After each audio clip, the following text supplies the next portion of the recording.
Hi అండి అందరికీ. అందరూ భయమవుతుంది అంటున్నారు. కానీ మనకి ఎక్కువ లాభం ఎక్స్పెక్ట్ చేయకుండా చిన్న సెటర్ అయినా సరే తీసుకొని స్టార్ట్ చేయండి. ఇక్కడ నేనైతే ఇలాంటి చూసారా ఇంత పెద్దగా ఉన్నాయి కదా ఈ ఇడ్లీ 20 రూపీస్కి 4 ఇస్తా అండి. ఒక్కొక్కరు ఏమంటున్నారంటే చల్లగా అయిపోతే తింటారా అంటున్నారు. అట్లేముండదు. మా టిఫిన్ అయితే బాగుంటుందండి. నేను చెప్పడం కాదు, తినేవాళ్ళే చాలామంది రిపీటెడ్గా వస్తారనమాట. అబద్ధం కాదు, నిజంగానే. ఒకవేళ మీలో ఎవరైనా స్టార్ట్ చేయాలి అనుకుంటే ఒక చిన్న సెటర్ అయినా పర్వాలేదు, మొదలైతే పెట్టేసేయండి. ఇంకెన్ని రోజులు ఆలోచిస్తాం చెప్పండి. ఆలోచించి చాలా టైం అయితే వేస్ట్ చేసుకుంటున్నాం. అలా అని తప్పు చెప్పట్లేదు నేను, మీ చాయిస్.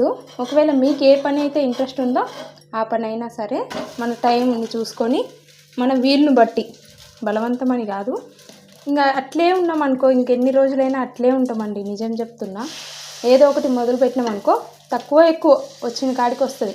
లేదు ఫెయిల్ అయింది అంటే ఎక్కువ ఇన్వెస్ట్మెంట్ పెట్టి స్టార్ట్ చేయకండి. ఒకవేళ ఫెయిల్ వస్తుందేమో అని భయం ఉంటే ఎక్కువ ఇన్వెస్ట్మెంట్ అయితే పెట్టకండి. రిస్క్ ఎక్కువ తీసుకోకండి.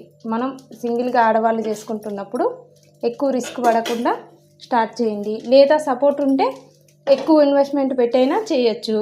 తక్కువ అనుకోండి ఇన్వెస్ట్మెంట్, కొంచెం శ్రమపడి మనం కొంచెం ఆలోచిస్తే అన్నీ సక్సెస్ అవుతుందండి. ఏం బాధపడకండి. ఫెయిల్ వస్తుందేమో అని ఆలోచిస్తే ఇంక అట్లే ఉంటాము. ఏదో ఒకటి స్టార్ట్ చేసినాము అంటే తక్కువైనా ఎక్కువైనా సరే ఏదో ఒకటి అనుభవం అయితే వస్తుంది. ఇంకొకసారి మళ్ళీ ఎలా మనం గ్రో అవ్వాలో అనేది తెలిసిపోతుంది అన్నమాట. మీకు ఎలా అనిపించింది ఈ వీడియో? Thank you for watching. Bye bye.